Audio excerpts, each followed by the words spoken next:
Olá a todos, começamos o programa Ponto de Vista. Eu recebo aqui o professor de História Fabiano Duarte, a quem eu agradeço bastante ter aceitado o nosso convite, Fabiano. Fabiano, mês discutiu-se bastante a questão da Revolução Russa e o Brasil, de uma certa maneira, hoje, precisa conhecer um pouco as etapas que chegamos aqui. Parece que a gente não sofreu alguma influência do que aconteceu no mundo.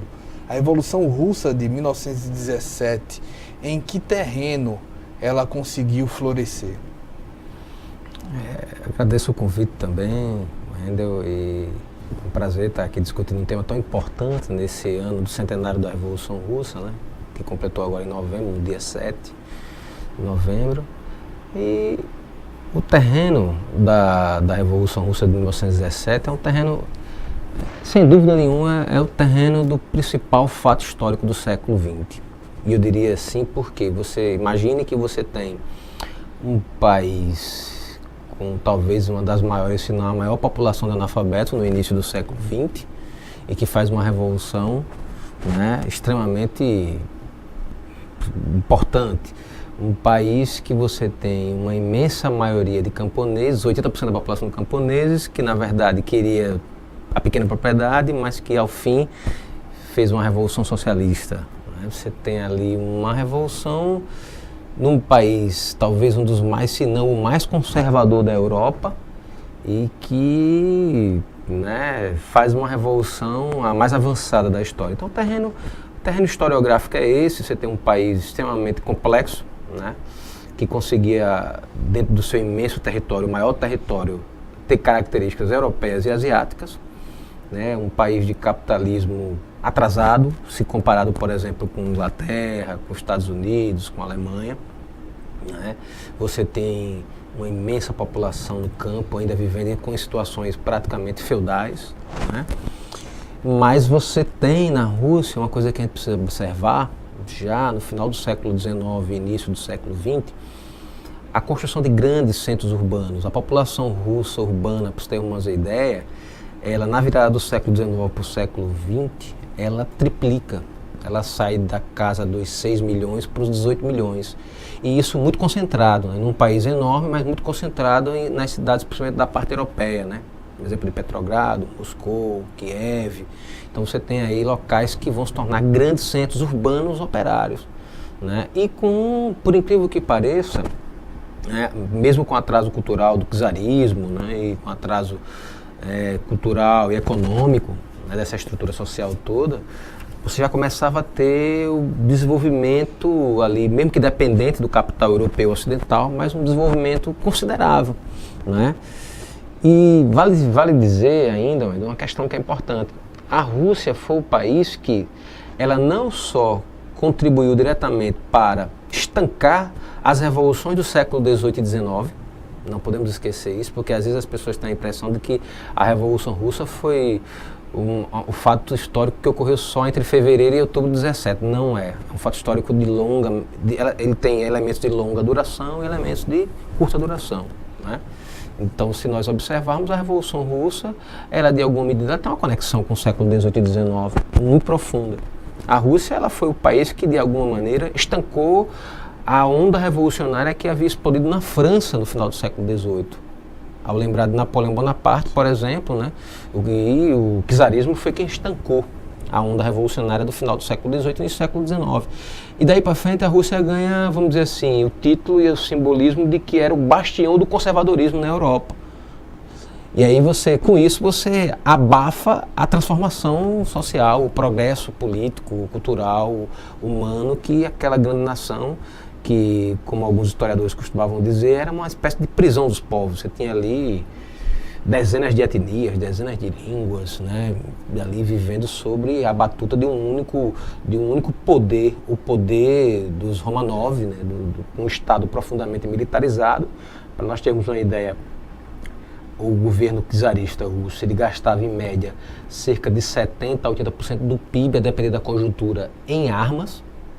Não é à toa que a Rússia tem um território daquele tamanho, né? Então era um país que vivia em constante expansão, quando não estava em guerra de expansão, estava em guerra de manutenção de suas fronteiras, porque evidentemente que esses povos todos, eles se rebelavam, não é? Então havia toda essa estrutura. Não é à toa que o perfil da cidade média russa era o quê? Você tinha o órgão público, que era a prefeitura, uma espécie equivalente ao correio, e a igreja ortodoxa. O resto era aparato militar, um comércio muito precário, que ainda se confundia com artesanato. Não havia, você vê, pleno final do século XIX, início do século XX, não havia tido o processo de separação do artesanato do comércio ainda. Uma coisa que a Europa Ocidental fez no século, meados do século XII, XIII, XIV. Veja, um atraso de mais de 5 séculos quase. Você tem uma revolução inglesa, uma revolução comercial burguesa, né? Revolução burguesa que século XVII, XVIII. Final do século XVII. Né? E você vê nesse sentido, exemplo, que houve uma marcha ao mesmo tempo por mais direitos, por um trabalho menos opressivo e, de uma certa maneira, extremamente desumano. Mas você não vê uma mudança tão significativa, pelo menos você pode me contestar, por favor, né? Em termos sociais, em termos de castas, em termos de progressão, de ascensão. Por que uma revolução como a russa, não aconteceu na Inglaterra antes? Olha, primeiro que a humanidade ela só se coloca questões que ela pode resolver. E essa assertiva não é minha, essa assertiva é de um filósofo alemão chamado Karl Marx. Então, naquele momento em que você tem a Revolução Inglesa, né, o próprio capitalismo ele estava iniciando. Vale a pena lembrar que os dois momentos da Revolução Inglesa, né, a puritana, na meados do século XVII, ali, que tem o momento mais radical da Guerra Civil puritana, com Oliver Cromwell, e depois o triunfo definitivo da burguesia inglesa com a Revolução Gloriosa, ali, né, que você tem a Constituição da Monarquia Parlamentarista. Aquele é um momento, Endo, que o capitalismo estava lutando com o feudalismo para se consolidar. É diferente no final do século XIX, início do século XX, quando ocorre a Revolução Russa. E é importante, esse é um debate que parece que ficou há 100 anos atrás e não ficou.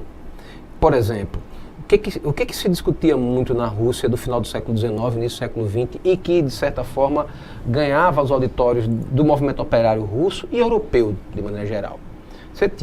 A discussão era a seguinte, resumidamente, você tinha aqueles, e todos eram influenciados por Karl Marx, pelas ideias de Karl Marx, de Engels, socialismo científico, né?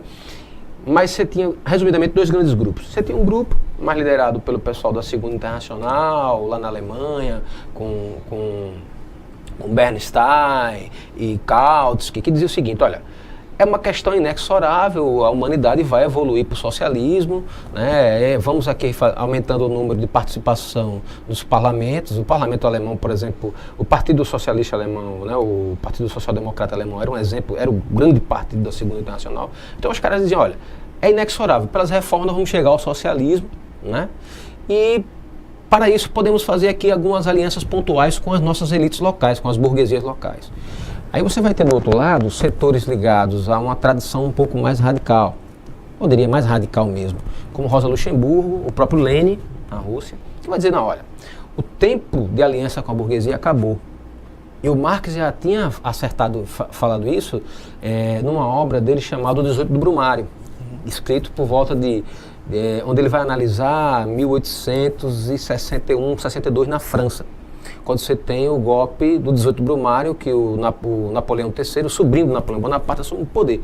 Ali, pela primeira vez na história, né, depois da Primavera dos Povos, em 1848, a classe operária ela não vai mais participar dos movimentos sociais, das insurreições populares, não mais como na Revolução Francesa e na Revolução Inglesa.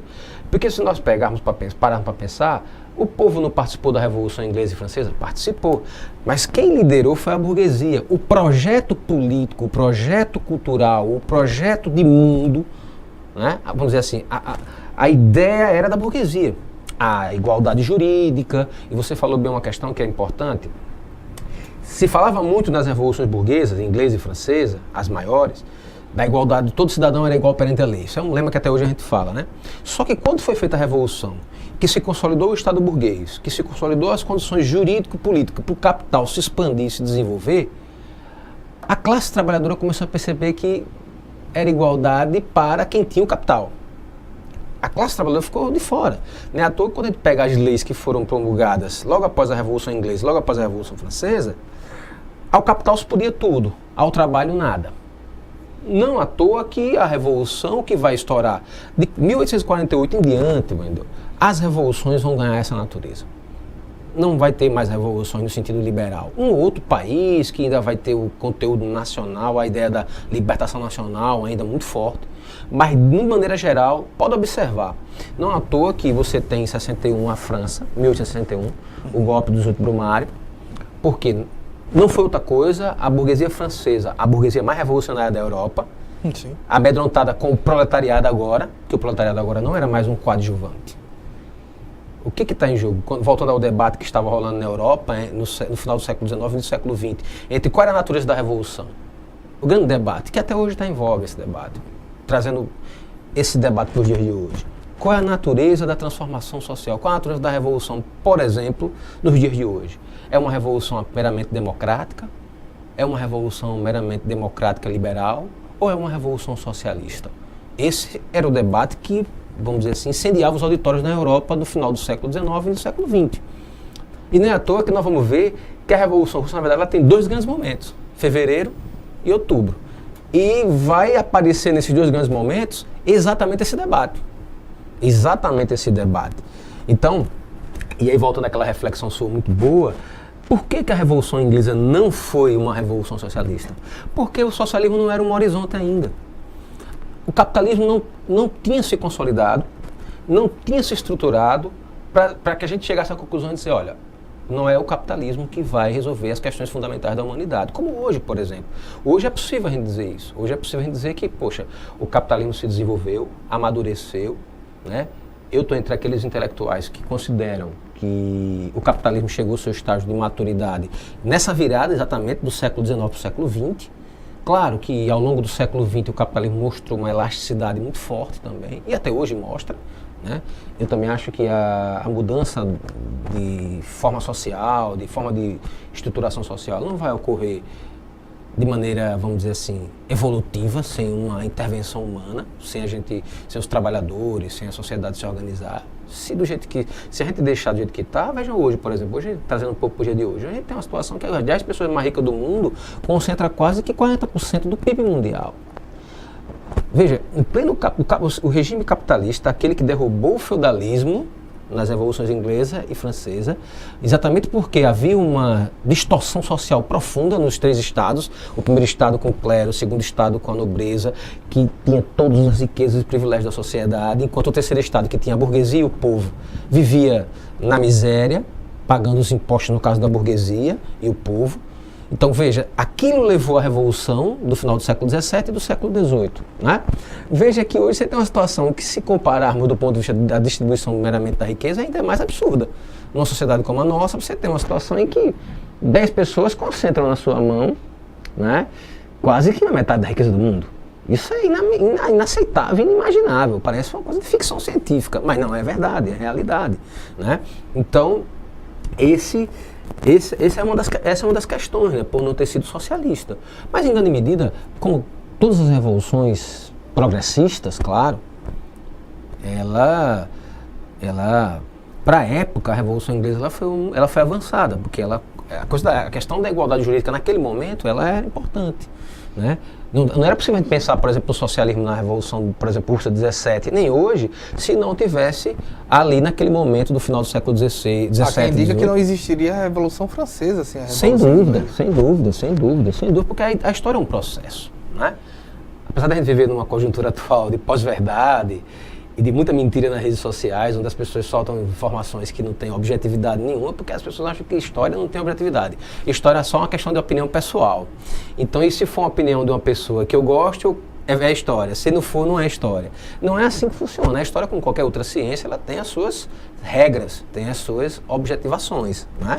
Então, esse é o terreno que você vai ter ali no final do século XIX, um forte debate no movimento socialista.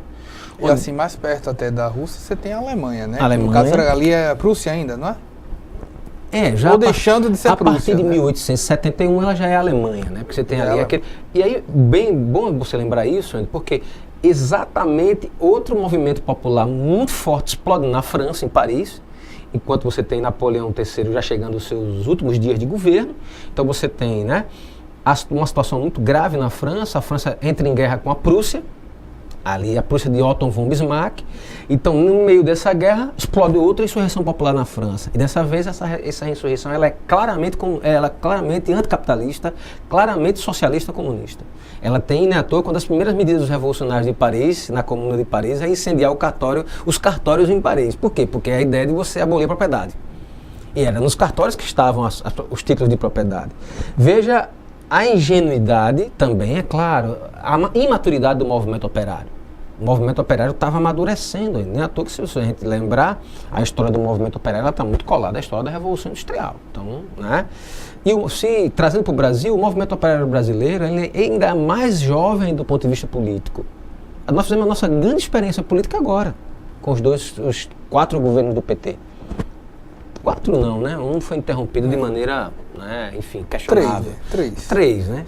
Então, veja, nesse cenário, no final do século XIX, você tem, por incrível que pareça, no país que menos se tinha, talvez, liberdade política, né? Porque a Rússia entra no século XIX com uma ditadura absurda, uma ditadura que lembrava as monarquias, era uma monarquia absolutista, que tinha a mais poderosa polícia secreta do mundo, né? Que inclusive a Ucrânia do czar Nicolau, ela serviu de modelo e exemplo para a Gestapo do Hitler, para a Scotland Yard da Inglaterra. A própria CIA, de grande medida, vai absorver as experiências do serviço secreto do czarismo.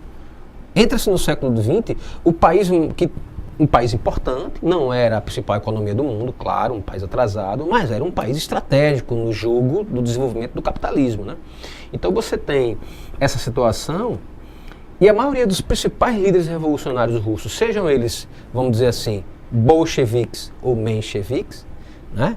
Eles viviam exilados fora da Rússia, quando não estavam presos na Sibéria, né? Então eles viviam ali nos guetos de Londres, nos guetos de Amsterdã, nos guetos de Berlim, tentando circular seus jornais para os imigrantes russos que viviam nesses países, né? Então era ali que circulava o movimento operário, porque nessa altura do campeonato, o maior movimento operário da Europa era o movimento operário alemão, já tinha ultrapassado o movimento operário inglês.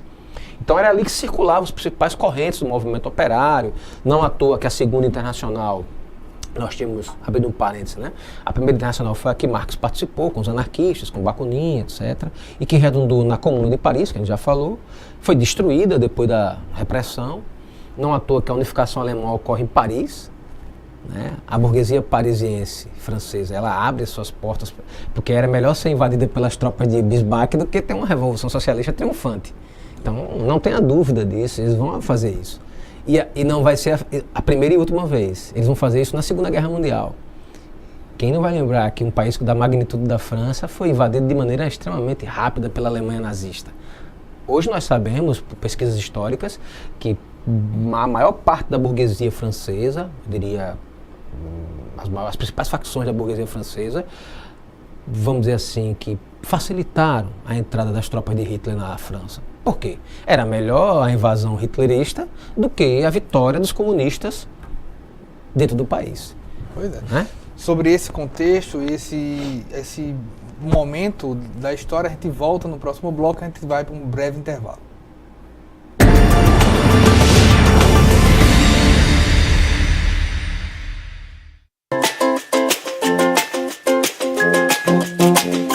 Você sabia que o Brasil é o campeão da lista de países que sofrem fraudes na internet, também conhecidas como phishing?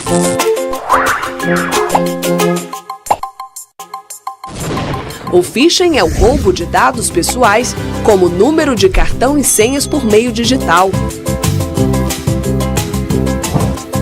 Essa é a terceira vez que o país aparece no topo da lista, seguido de China, Austrália, Nova Zelândia e Azerbaijão. Cuidados básicos para sua segurança na internet. Não abrir e-mails suspeitos. Fazer downloads apenas de fontes conhecidas. Utilizar sempre o antivírus, que deve estar atualizado. Quer mais informações como esta? Acesse facebook.com/mpfederal.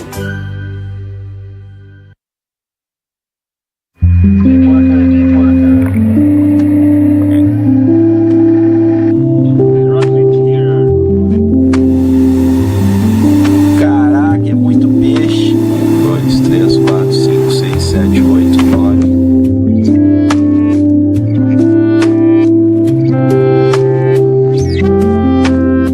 Esse novo bioma, esse ecossistema único no mundo, pode ser afetado em caso de um vazamento. E é por isso que a gente quer que as empresas desistam de quaisquer planos de explorar petróleo na região. E por isso que a gente precisa da sua ajuda. Seja assinando a petição, seja compartilhando, indo para as ruas para passar essa mensagem.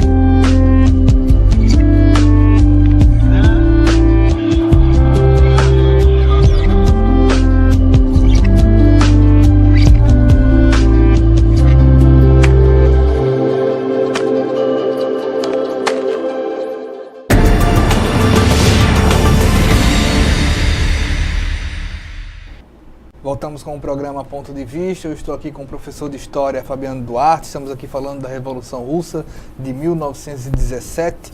Quando se lê sobre a Revolução Russa de 1917, professor, muito se fala que tipo o operariado, ele era oprimido e queria um governo, um país mais democrático. Esse povo queria que democracia? Realmente, a situação democrática da Rússia pré-17, ela era, como a gente já conversou no primeiro bloco, ela era inexistente. Você não tinha democracia, né? Era um governo autocrático e, óbvio, você tinha, o czar tinha como grande aliado seu a Igreja Ortodoxa para poder, inclusive, vamos dizer assim, criar esse caldo cultural, justificar, inclusive, o poder dele, que emanava de Deus, etc, etc, né? Enquanto que a maior parte das nações europeias desenvolvidas já viviam democracias liberais, com partidos operários, inclusive, como a gente já lembrou, do Partido Operário Alemão, né, do Partido Social Democrata Alemão, que era um partido que crescia muito e não à toa. Uma coisa é a gente achar que um partido operário, um partido de esquerda de operário vai mudar pelo parlamento hoje, com todas as experiências dos últimos 100 anos. Uma coisa é você, no final do século XIX, o Partido Social Democrata Alemão.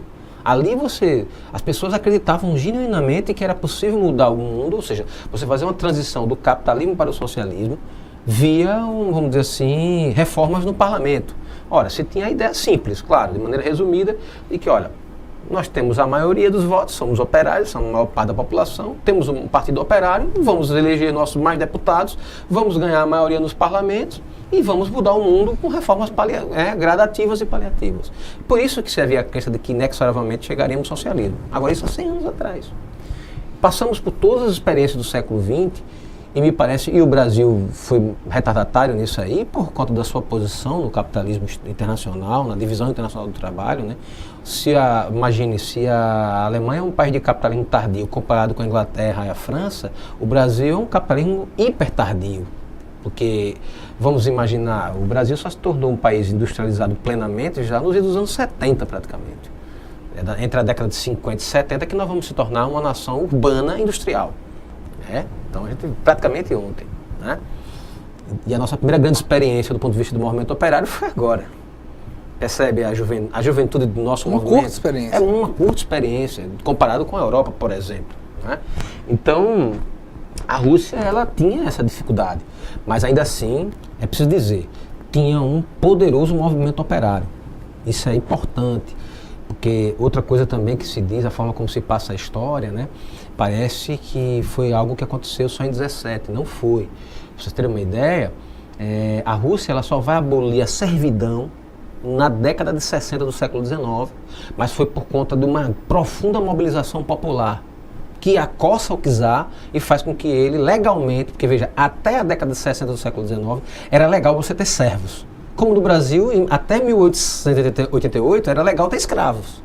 O trabalho escravo no Brasil ele deixou de ser legal a partir de 13 de maio de 1888. Na Rússia, nas décadas de 60 do século XIX, o trabalho serve, né? Então imagine, isso vai acelerar as contradições.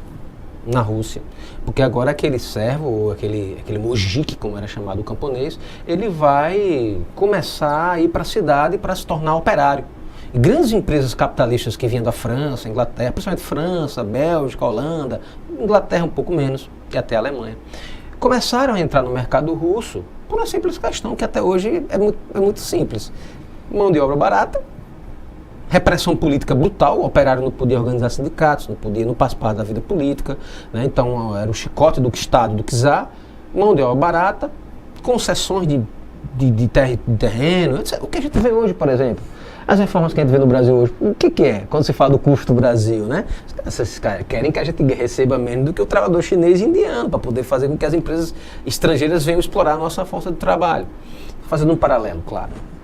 Voltando para a Rússia, então você tem essa situação, mas mesmo assim tinha uma vida política na Rússia. Por exemplo, só para a gente situar, quais eram os principais partidos que atuavam na Rússia, mesmo com essa repressão política?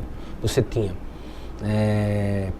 o Partido Social Democrata Russo, o POS-DR, Partido Operário Social Democrata Russo, que era o principal partido, junto com os socialistas revolucionários, os esseristas, os chamados esseristas, né? Eram os dois principais partidos e que tinham um enraizamento popular. O primeiro, o POS-DR, o Partido Social Democrata, como era chamado quase todos os partidos de esquerdas marxistas nesse período, final do século XIX e início do século XX, ele se dividia em duas facções, os bolcheviques, que eram a maioria, e os mencheviques. Os bolcheviques defendiam que a revolução, resumidamente, o debate era muito mais complexo, mas de maneira resumida, os bolcheviques vão dizer, olha, a revolução ela tem que ser uma revolução socialista, e não tem que fazer aliança com a burguesia. O tempo de aliança com a burguesia acabou, ficou lá para trás, em 1848, em 1861, ficou para trás. Já os mencheviques vão estar mais ligados àquela perspectiva dos alemães, do Partido Social Democrata Alemão, de Bernstein, Karl Liebknecht era aliado da Rosa Luxemburgo, o Kautsky, que achavam que o socialismo era uma questão de reformas gradativas. E veja que esse debate parece uma coisa que alguns tentam fazer com que ele seja uma coisa de museu, mas não é. Ele está vivíssimo. Então, no Brasil, na esquerda brasileira, ele está ocorrendo nesse exato momento. O problema é que aqui quem está ganhando é o menchevique, né? Perfeito. Está ganhando e passou quase 4 governos no poder. Mas, enfim, fazendo analogias, né? Que quando a gente estuda história, sociologia, a gente faz analogia, né? Então, o que acontece? Né? Nesse cenário, um fato histórico é muito importante para a gente entender o processo revolucionário russo. Porque, na verdade, você tem várias revoluções dentro de uma revolução ali. Né? Você tem, em 1905, na política de expansão do czarismo, o czar vai... E ele vivia uma crise, é óbvio, né? Era um governo que vivia em crise permanente também. E a forma que o czar sempre procurava resolver suas crises internas na sua nação era estimulando o nacionalismo eslavo, o pan-eslavismo. Então ele, nessa onda do pan-eslavismo expansionista dele, ele deflagrou uma guerra com o Japão, a famosa guerra russo-japonesa, para disputar a região da Manchúria, uma região estratégica, né, por questões de matéria-prima e localização também, geográfica e tal. E aí, o czar achou que ia fazer uma guerra similar aos seus antepassados no início do século XIX contra Napoleão Bonaparte, uma guerra em que a quantidade de soldados resolveria o atraso tecnológico deles frente ao adversário, que foi assim que eles venceram a guerra contra Napoleão, né, compensando o atraso tecnológico com a quantidade de soldados. Só que hoje, você estava numa situação, você estava na virada do século XIX para o século XX. O Japão estava... A guerra russo-japonesa para o Japão tem um outro sentido. Enquanto que para a Rússia fragilizou ainda mais o czarismo e levou o czarismo a ter que se ajoelhar dentro de uma onda revolucionária, no Japão foi, vamos dizer assim, o triunfo da Revolução Meiji. O Japão se modernizava num processo de desenvolvimento do seu capitalismo, não é? Então você imagine, tem um filme que eu gosto, assim, é um filme que... Ideologicamente ele é conservador, mas é um filme muito bonito, que é aquele Último Samurai. Mostra bem o dilema da transição capitalista no Japão, entre o moderno e o tradicional. Então, de certa forma, a guerra russo-japonesa foi esse, vamos dizer assim, esse culminar para o Japão. O Japão vence incrivelmente a Rússia. Se você pegasse qualquer comentarista de política às vésperas da guerra russo-japonesa, esses comentaristas jornalistas e tal, que comentam as guerras e tal, é negócio assim, de 100 para 1, para acreditar que o Japão venceria. Porque é o tamanho da Rússia, a história que a Rússia tinha, né? Mas isso aconteceu, a Rússia perdeu a guerra e aprofundou sua crise. Isso levou a uma revolução dentro do país. Isso em 1905. 1905. Então você aprofunda a crise russa, né? Você tem você tem uma revolução ali, né? O czar é obrigado a recuar, né? Ele vai ser obrigado a recuar em vários aspectos, dois vale destacar. Primeiro, uma que era a pedra angular do domínio do czar e da sua elite, da sua classe social, que era a aristocracia, a nobreza russa, que era a terra, a posse da terra era decisiva para os russos, né, para a elite russa, para essa nobreza russa. Então ele vai ter que pelo menos acenar com a possibilidade da reforma agrária. Ele não vai fazê-la, claro, mas ele vai prometer, né? Quando você tem a Revolução de 1905, né, chamada Ensaio Geral. Então ali você tem o momento que o czar vai ter que ceder um pouco de poder, pouquinho, mas vai ter que ceder mediante essa insurreição popular. Tem o famoso Domingo Sangrento, em que ele vai usar os cossacos para esmagar uma passeata pacífica, né? Imagine você que você tem uma passeata que era encabeçada, por incrível que pareça, por setores populares ligados à Igreja Ortodoxa, que iam pedir uma audiência com o czar, e o czar responde com a tropa dele, os cossacos, e massacra aquela... Era na sua maioria mulheres, velhos e crianças, que tinham inclusive participado momentos antes de missa e depois tinham ido lá fazer uma caminhada. E isso vai incendiar o movimento operário que já vinha em ebulição, né? Então o czar, diante dessa situação, o que ele faz para tentar conter? Aposta no nacionalismo eslavo e ao mesmo tempo acena com a possibilidade de promessas. Quais são elas? Reforma agrária, a mais sensível, que vai mais mobilizar o povo russo, que é um povo camponês, é um povo sem terras, de servos que estavam sendo expulsos de suas tradições, famílias que viviam ali há gerações. Era um sistema feudal. Então o avô, o pai, o filho, o neto, mesmo como servo, o cara estava naquela terra. Então, com o desenvolvimento do capitalismo, com o fim da servidão, muitas gerações de camponeses estavam sendo o quê? Expulsas de suas terras. Porque para um dono de terra, um nobre dono de terra, estava sendo mais viável, por exemplo, do ponto de vista do capitalismo, agora que entrava fundo na Rússia, arrendar a terra, passar por uma grande corporação estrangeira, e para isso ele não precisava daquele monte de servo na terra dele. O que é que ele fazia? Expulsa, êxodo rural. Então essas coisas vão abolir a Rússia de tal forma, e a derrota no Japão explode a revolução do ensaio geral. Nesse ensaio geral, que foi uma revolução derrotada, eu diria que o fato histórico mais importante foi a criação dos soviets, que eram os conselhos operários, porque ali se começa a se gestar o poder popular. Em que sentido eu quero dizer? Começa a se ter uma situação que em 17 vai se aprofundar o que nós vamos chamar de crise de duplo poder. Você vai ter uma situação na sociedade que você vai ter dois poderes. O Estado, o governo constituído, lá, né, das elites, da nobreza, da burguesia, e um poder que o povo começa a construir paralelo ao Estado. Aí ele vai chamar isso na sociologia política, na história, de duplo poder, crise de duplo poder. Mas esse duplo poder, ele se dava por um enfrentamento ou mais Etienne de La Boétie, tipo, não vou mais ser servo, não vou mais obedecer, não vou mais pagar impostos, não vou mais fazer nada para... Se eu não faço nada pelo Estado, o Estado não existe. Um pouco das duas coisas, né?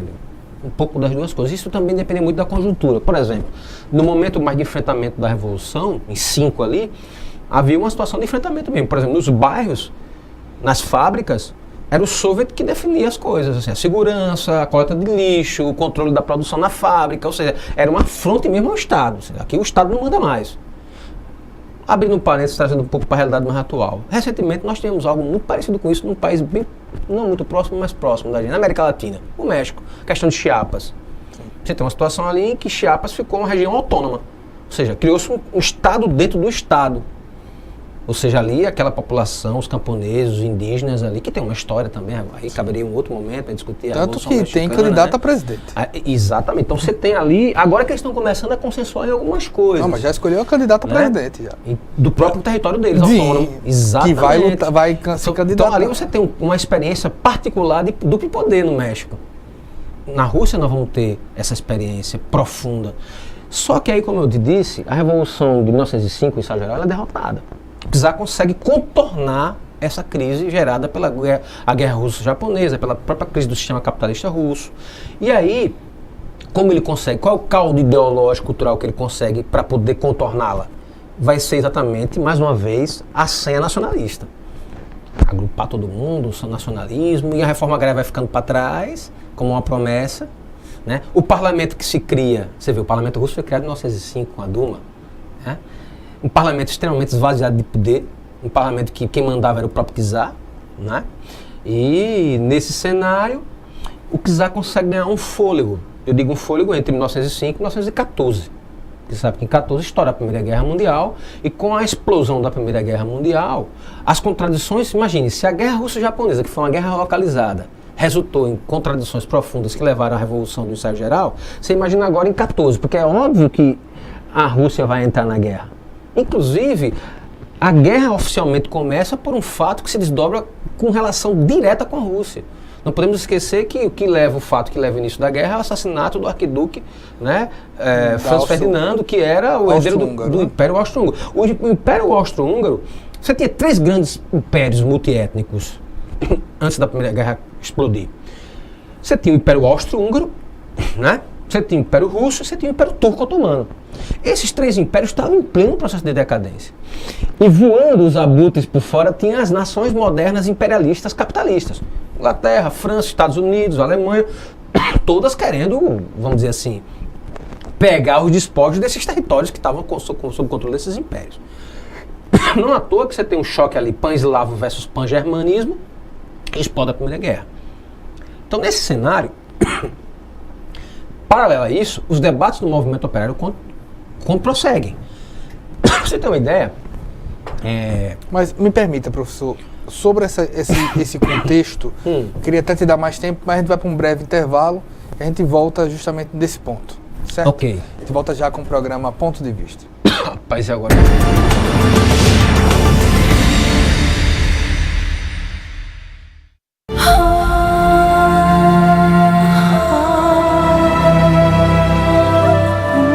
O que é urgente para você?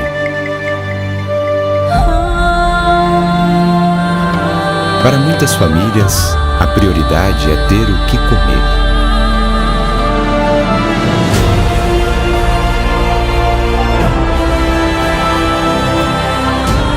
Muito triste aqui, sem água. Que eu não estou comendo quase, eu como bem pouco. Já estava sem nada, né, praticamente, quase no final do mês, aí vai acabando tudo. Fico muito feliz, né, que nós recebemos essa cesta e vamos se alimentar com ela.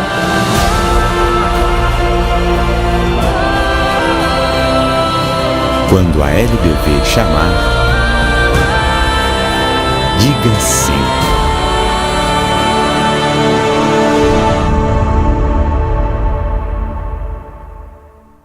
Se tem algo que precisamos ficar de olho, é na segurança das nossas crianças e adolescentes.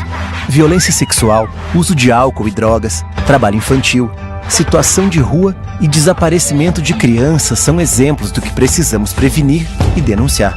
Disque 100 e denuncie qualquer violação dos direitos das crianças e adolescentes. Baixe também o aplicativo Proteja Brasil no seu celular. Respeitar, proteger, garantir. Todos juntos pelos direitos das crianças e adolescentes. Quando aquele seu amigo namorador teve a primeira filha, você falou que ele passou de consumidor a fornecedor? Já aproveitou o ônibus lotado para se aproveitar da passageira? Já falou, prendam suas cabras que meu bode tá solto? Pode parar. Isso incentiva o machismo e a violência sexual. A gente só muda a cultura do estupro mudando o nosso modo de ver o mundo. Machismo. Já passou da hora.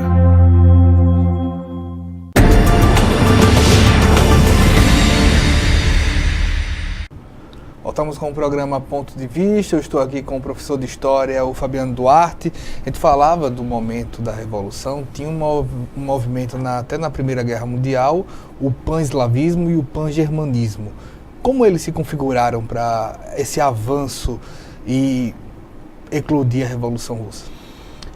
Então, exatamente como a gente vinha discutindo no bloco anterior,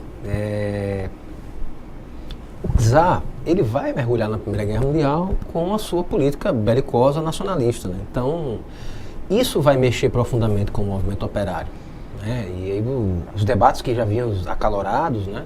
Ele vai imagine, você citar, o movimento operário agora vai estar diante do seguinte dilema.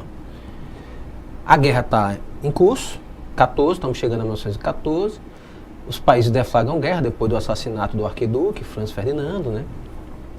E aí o dilema do movimento operário, por exemplo, no caso do Partido Social Democrata Alemão, o dilema era, votar a favor dos créditos de guerra para apoiar a sua burguesia a ir para a guerra, né? Ou seja, era uma guerra da burguesia, era uma guerra das potências imperialistas, era uma guerra, a Primeira Guerra Mundial era uma guerra essencialmente por quê? Por matéria-prima barata, mão de obra barata e mercado consumidor.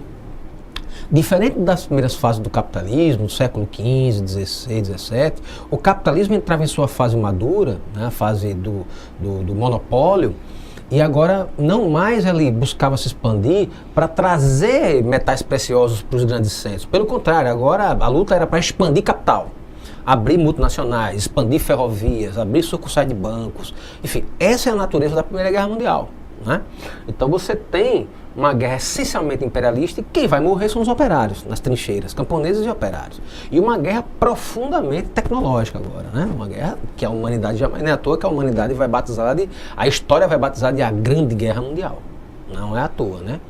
Então, morrem milhares de pessoas, uma velocidade muito grande, né? Então, esse é o dilema que o movimento operário está enfrentando. Então, aquele debate que a gente falou no bloco anterior, entre os bolcheviques e os mencheviques, que na verdade os bolcheviques eram os revolucionários, os mencheviques os reformistas, né? Então aquele debate vai ganhar mais uma dimensão profunda, que agora é assim, e aí, vamos ficar a favor das nossas burguesias? Vamos marchar com a ideia nacionalista? Ou o movimento operário vai assumir uma tarefa internacionalista e assumir como sua luta a luta contra o capital em todos os lugares do planeta? Esse é o dilema que o movimento operário está colocado. E nesse momento, algumas figuras vão ganhar destaque, né? Na Alemanha, por exemplo, Karl Liebknecht, que era parlamentar do Partido Social Democrata Alemão, ele vai ganhar o destaque porque ele vai contrariar a direção do Partido Social Democrata, ele vai votar contra as verbas para a guerra, vai fazer a denúncia muito incisiva, junto com Rosa Luxemburgo, e isso vai custar inclusive a vida deles, eles vão ser assassinados por isso. Né? Porque imagine que a situação do Karl Liebknecht e da Rosa de Luxemburgo, eles vão ficar numa situação que tanto o partido deles, a esquerda social-democrata alemã, vai perseguir eles, como a direita. Porque você estava num momento em que o país estava conflagrado, ou seja, guerra, e os caras estão dizendo, olha, nós somos contra a guerra. Então você desagrada o próprio partido e desagrada a direita que estava ali na guerra. Né? Então você tem essa situação. Então eles foram mortos. Né? Na Rússia, isso vai resultar na divisão do Partido Social Democrata também, ou seja, em bolcheviques e mencheviques. Só que bolcheviques, no termo na Rússia, significa maioria. E menchevique, minoria. A gente aprende isso nos livros didáticos, né? Só que tem um detalhe, que os livros didáticos não explicam bem. Que é o seguinte, os bolcheviques eram maioria dentro do partido. Fora do partido, na sociedade civil, eles não eram maioria. Quem tinha mais influência, quem tinha mais direção, quem dirigia mais sindicatos, movimentos de camponeses eram os mencheviques e os esseristas, os socialistas revolucionários. Esses tinham mais influência. Os primeiros no movimento operário e os segundos no movimento camponês, ou seja, os esseristas eram majoritários nos movimentos camponeses, né, e os mencheviques nos operários. E os bolcheviques, eles começavam a ter uma certa influência, mas ainda não eram majoritários no movimento social. Isso já em 1917. Isso já entrando de 15, 16 para 17. E aí, engraçado, você tem o país, a Rússia é um país que entra em 17 com uma população de mais ou menos de 5 a 6 milhões de crianças abandonadas na rua. Isso já era um salto que vinha da própria contradição e bagunça que era a economia russa. Né? Quando termina a guerra em 18, esse número ele aumenta, dobra praticamente. Crianças abandonadas, ou seja, crianças que não tinham casa, não tinham pais, órfãos, enfim, né? Por conta das guerras, enfim. Né?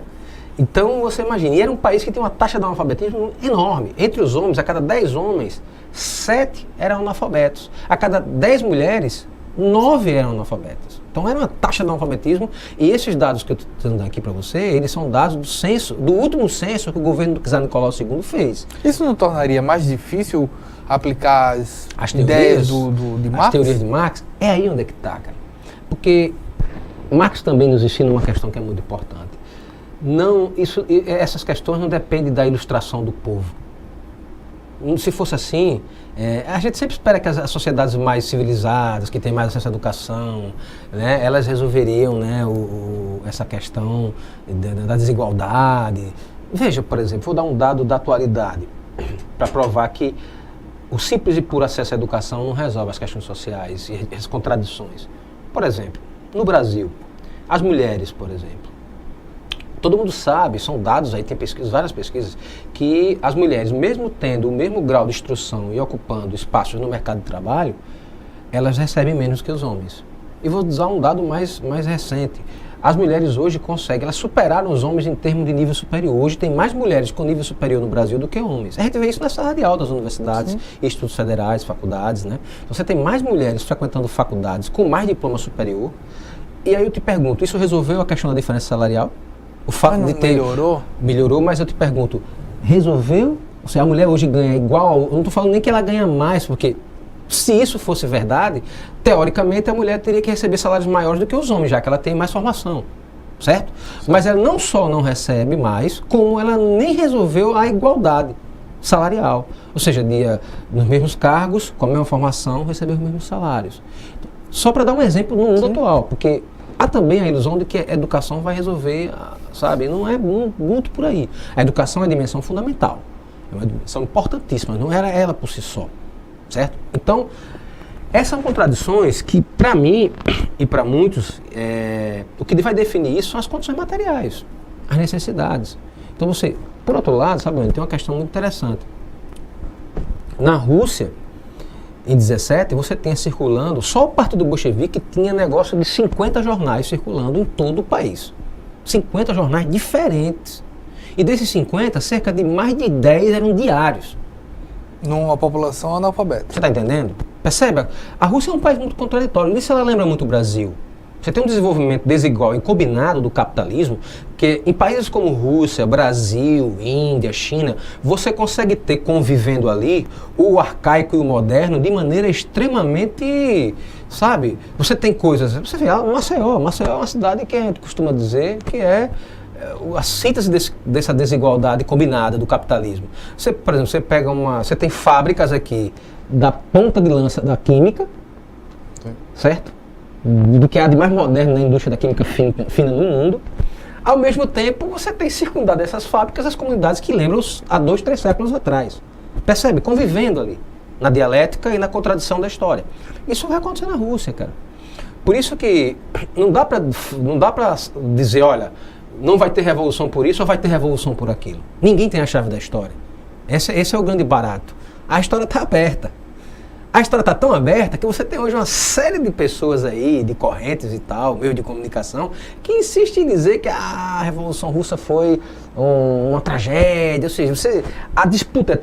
Eu tenho certeza que a Revolução Russa é o fato histórico mais importante do século XX, e a prova disso é que você tem uma briga encarniçada pela interpretação desses fatos. Você tem aí, da esquerda à direita, variações de leitura sobre esse fato, que é uma coisa assim impressionante. Então, quando você pega, por exemplo, essa virada da Primeira Guerra Mundial, é ali que esses radicais, que esses revolucionários... A Primeira Guerra Mundial foi a senha para os revolucionários se tornarem maioria. Porque foram ali, não foi o fato de ler mais, de ter mais instrução, etc. Não foi isso. Foi a Primeira Guerra Mundial, sem dúvida. Porque ela levou as contradições do capitalismo a um grau insuportável. Porque tem o lance da suportabilidade também, Wendel. Assim, as pessoas vão até onde suportam a miséria, a falta de saúde, a falta de educação, sabe, a arrogância dos poderosos, de você ver uma imensa população sem saúde, sem educação, sem transporte, ou com isso muito precário, e uma minoria arrogante aí, sabe, andando em carrões de luxo. Isso você tinha lá no final do século XIX. Essa alta pressão social gerou... É isso que vai explodir o movimento da história, não é... Para a gente falar também dos efeitos que essa revolução chegou em outros países, inclusive no Brasil, a gente vai para um breve intervalo, voltamos já com o programa Ponto de Vista.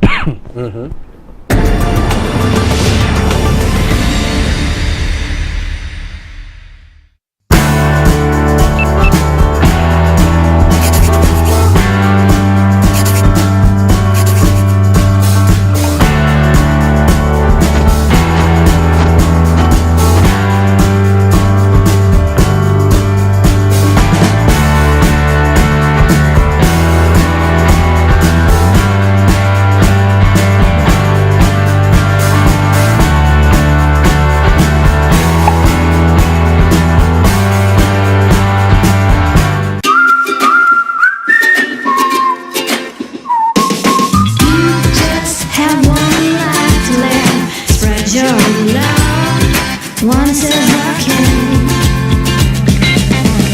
What a beautiful day. What a wonderful day.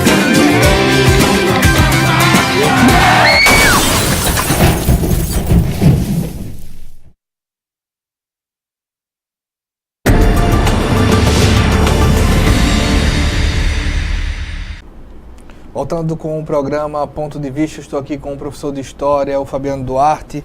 Essa Revolução Russa ela teve desdobramentos também em outros países, inclusive o Brasil. Quais os efeitos da Revolução Russa aqui no Brasil e em Alagoas especificamente? Olha, os efeitos foram, sem dúvida nenhuma, assim, primeiro o fato de que os russos deram um exemplo, no sentido de que, eu não diria nem um exemplo, mas uma lição de que era possível, né, fazer uma revolução popular, uma revolução proletária, socialista. E isso, como uma onda, vai se espalhar pelo mundo. Isso vai ter uma repercussão muito grande, né, no mundo, porque, imagine, você tem uma revolução que vai se arrastando pelo século XIX, chega no século XX, tem né, com a guerra mundial. Ela tem dois momentos decisivos. Em fevereiro você tem uma revolução mais democrática, liberal, menchevique, né, e que, à medida que as contradições não se resolviam, os bolcheviques vão conseguir tomar o poder. E o detalhe é que, se compararmos a Revolução Russa com a Revolução Francesa e Inglesa, ela não matou quase ninguém. Se fala muito que a Revolução Russa foi violenta, os comunistas como criancinha, né, e tal. Mas se você pega os dados, no dia da tomada do poder no Palácio de Inverno, no dia 7 de novembro, no nosso calendário, e 25 de outubro lá, no calendário russo, não morreu ninguém que se tenha registro na história. Agora, é claro, você tem o processo posterior a isso, né? E nesse processo eu gostaria de destacar algumas coisas que influenciaram muito o Brasil e o mundo. Por exemplo, em plena, assim, entre 18 e 21, a Rússia sofreu uma invasão brutal, não é? É preciso dizer isso, né? O que começou como uma guerra civil entre o Exército Vermelho da Revolução, né, organizado por Trotsky, né? Você tem ali dois grandes personagens da Revolução Russa, Lenin e Trotsky, né? O Trotsky vai organizar esse Exército Vermelho, vai enfrentar o Exército Branco, né, que reunia os czaristas, vai reunir ali os liberais, o próprio pessoal que tinha sido derrubado do poder. Mas ao tempo que fazia essa... E as potências imperialistas todas apoiaram esse Exército Branco. As potências que inclusive estavam em guerra entre si. Potências se juntaram e invadiram a Rússia. Então isso foi uma coisa brutal.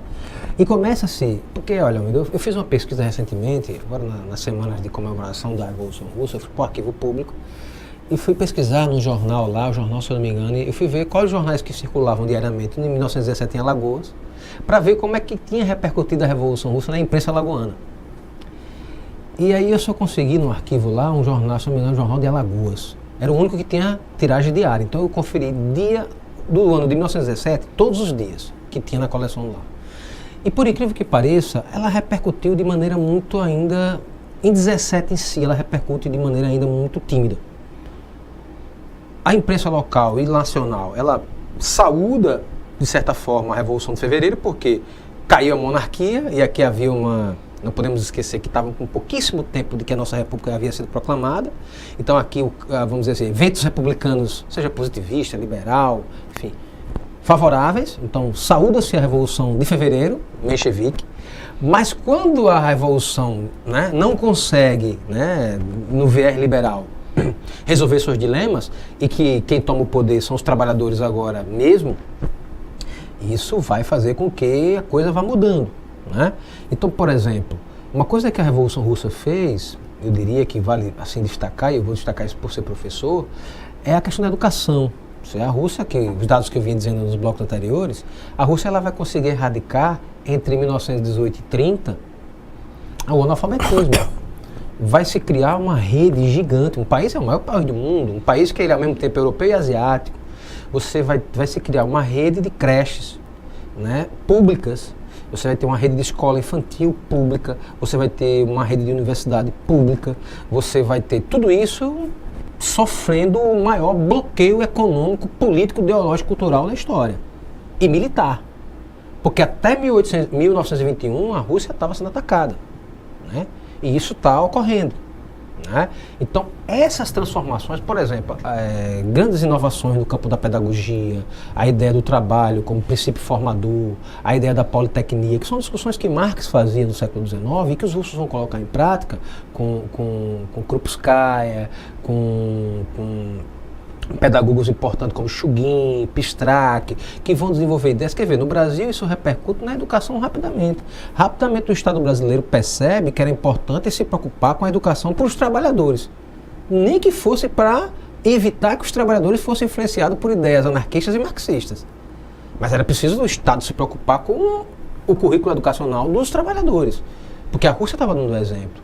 E você vê que o desdobramento disso, eu diria de alguma forma, uma influência notável no Brasil é a Semana de Arte Moderna. Grandes personalidades. Em 1922 é a fundação do Partido Comunista Brasileiro, que é, vamos dizer assim, signatário direto da Revolução Russa no Brasil, né? Então você tem personalidades intelectuais que vão pensar a partir das conquistas que a humanidade... Porque por mais que você tenha divergências com a Revolução Russa, a Revolução Russa, eu vejo que hoje ela é muito mais do que um exemplo, ela é uma lição para a gente, né? Porque as conquistas no campo da educação, você vê, na década de 50 e 60, após a Segunda Guerra Mundial, você vê, as conquistas tecnológicas da União Soviética é algo assim, que é para se estudar, que até hoje dão contribuições. Eles vão mandar os satélites primeiro, eles vão mandar os primeiros seres vivos com a cachorrinha, né? A cachorrinha laica, vão mandar o primeiro astronauta, sabe? E eu não vou nem entrar no mérito da questão do astronauta americano que vai à Lua, porque há quem questione.